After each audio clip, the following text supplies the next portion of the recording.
So Filipinos love noodles and they're widely available everywhere you go in the Philippines. Every jolly jeep, every street vendor, he's gonna have some sort of noodle dish. I'm Chris Urbano and today I'm going to bring you my top 5 Filipino noodle dishes. But I'll start by talking a little bit about noodles and why they're a big deal in the Philippines. So firstly, there's a number of different types. You have your wheat flour-based noodles. A lot more of the noodles here are rice flour-based. And you also have noodles that are made from the starch of mung beans or cassava or something like that, given the availability of those ingredients. And Filipinos use all of these in different types of recipes. And you know, part of the reason that noodles became so popular in the Philippines is that they're easy to make very large batches of, big wok or big fried pans and feed a lot of people quickly, which has always been important in a country like the Philippines with its population. Now, historically, these were served in what are now called panciteria. Now, pancit is the term in the Philippines for noodles, and a panciteria is the sort of a Spanishization linguistically of the noodle houses in the Philippines. So a panciteria is commonly found store here in the Philippines who specialize in serving noodles. I have a very objective criteria for ranking what's my top 5 list of top Filipino noodle dishes, and of course the first one is what's the culinary value or the kahalagaan ng pagluluto of the dish. Second is how authentically Filipino is this dish, and third on my criteria is how tasty and delicious is that recipe. So it's got to be all 3 of those things to get on my top 5 list. So number 5 on my list of noodle dishes is Pancit Lomi. Now this one originates in Lipa City in Batangas, and it uses egg noodles mixed in a thick, rich sauce, and the flavorings will normally be things like liver, but also some seafood things like kikiam, some quail eggs. So it's quite a bits and pieces thrown together into then a thick, noodly broth. So they'll thicken the broth on this one quite a lot with cornstarch. So you're kind of sort of slurping this thick broth. You've got the noodles going on, you've got the pork seafood combination going on. And I like this as well because the toppings it will normally use your classic hallmark Filipino salsawan of calamansi, toyo, some chili, and then maybe some chopped shallots or onion leeks to go on top and just give that little fresh spritz that you get from a little bit of onion leeks in your food, right? Pancit Lomi is an absolute must try if you're visiting the Batangas region of the Philippines. It's so popular there that they have a yearly festival where Batangueños celebrate Pancit Lomi each June in the form of a festival. That's how big it is, and it's also a comfort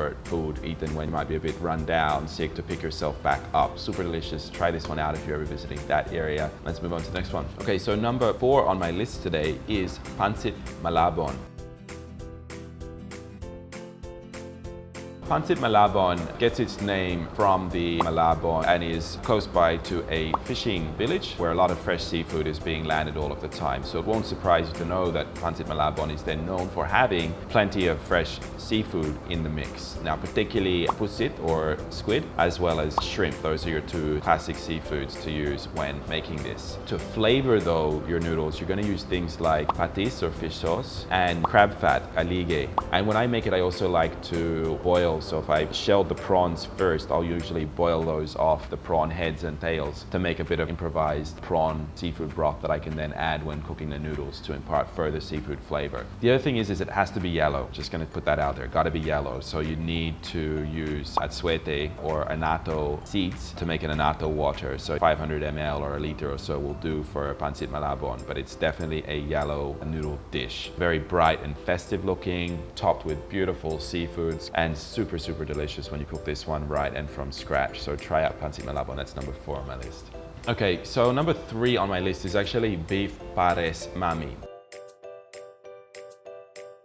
Beef pares is this awesome street food dish you get in the Philippines, which is like thick slurry sauce around it that's super flavors, a little bit of chopped onions. You buy that normally in just like a little cup and you eat it like this. Now, the reason it was called beef pares was it's designed to be paired with something because it's quite a thick kind of beef stew almost. You would then have it with rice or noodles. So braised beef dish to pair with some sort of carbohydrate. And when you go to a beef pares mami, you're basically taking mami noodles, putting that into a beef pares based concoction, and then adding adding a few more things to it to make it into a complete meal, because I always feel like beef pares on its own, you need something else. You might have like an egg, you'll probably have a few more onions in this one, some additional vegetable, some sliced green onions on top or onion leeks on top to flesh this dish out a little bit more, and of course lots and lots of the delicious MAMU noodles. The MAMU noodles are typically quite a yellow color, which doesn't actually come from egg yolks, which you might think when you think egg noodles. It is from a food color that just gives them this sort of more dark yellow, like robustness about them. I always choose those yellow egg noodles if I have a choice. If I'm ever buying a noodle bowl and they go, which ones do you want? I almost always pick out this kind of MAMU noodles. I don't know why, it's like they say they're egg. I know it's not really the egg color, but they just look like more sarap, I think, than the classic white colored noodles. I'm a huge fan of this particular type of noodles, and this dish is just super awesome, especially if it's cold, it's rainy, you're feeling a bit unwell, and you get your nice robust beef stock and delicious noodles and egg. So super sarap, number 3 on my list. Okay, so number 2 on my list is chicken sotanghon.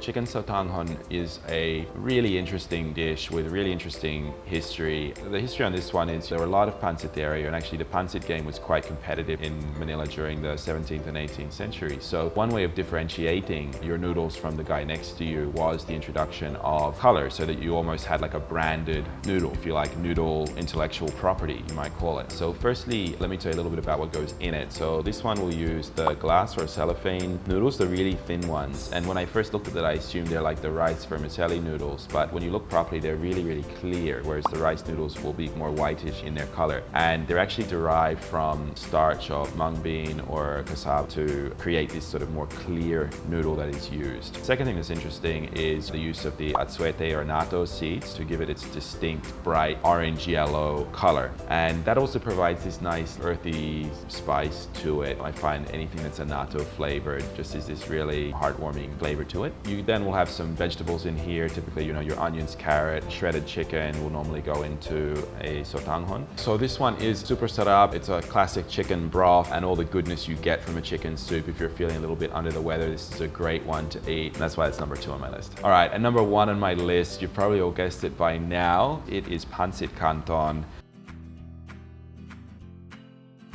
This, for me, is like the hallmark or the quintessential Filipino noodle dish. And in fact, Pancit Canton is so popular, it has spawned all of the instant noodle knockoffs. So the most famous instant noodle product here in the Philippines is called Pancit Canton, and that's the most widely eaten one. Of course, the instant noodle one is not to be confused with homemade Pancit Canton, which has a lot more ingredients going on in there and far higher nutritional value, but it's like the original one that then gets copied forever more. Now, what makes it a bit different, it uses the classic widely available noodle, the dry wheat-based noodles will go into this, which I think are just very popular to begin with. And then with Pancit Canton, you can add in a lot of different things. You definitely want to have some vegetables in there, your onions, cabbage, carrots, but then you can kind of put in some Chinese sausage, sliced thinly through there, some liver in it as well, and you can put in even quail eggs. Then it's cooked in a bit of soy sauce, fish sauce already, but then you'll typically, when you're serving it, put on some toyo and calamansi, the classic Filipino salt sour, to finish your Pancit Canton at the end. So it gives you that unique panlasang Pinoy that we all know and love. For that reason, for the popularity here in the Philippines and the interesting blend of flavors in there from the Chinese influence, indigenous ingredients as well, that one is number 1 on my list of must-try Filipino noodle dishes today. So what did you think, mga kabano, of the top 5 list today for Filipino noodle dishes? If you want to check out any of the recipes for these, you can just head straight to maputingcooking.com, but let me know below in the comments what your favorite Filipino noodle dish, what was missing from my list in your minds. Leave those below as well. I love to hear from you guys, and I read every single one. And remember, you can check us out on our Facebook page. We're going to be releasing a lot of cooking videos this year and a lot more giveaways. You can win stuff. So not only can you learn how to cook Filipino food better, you can win some stuff to help you cook Filipino food better as well. So great reasons to tune in. Don't forget to subscribe, tell your friends, help me take Filipino food global. I'm Urbano, and I will see you next time. Bye now.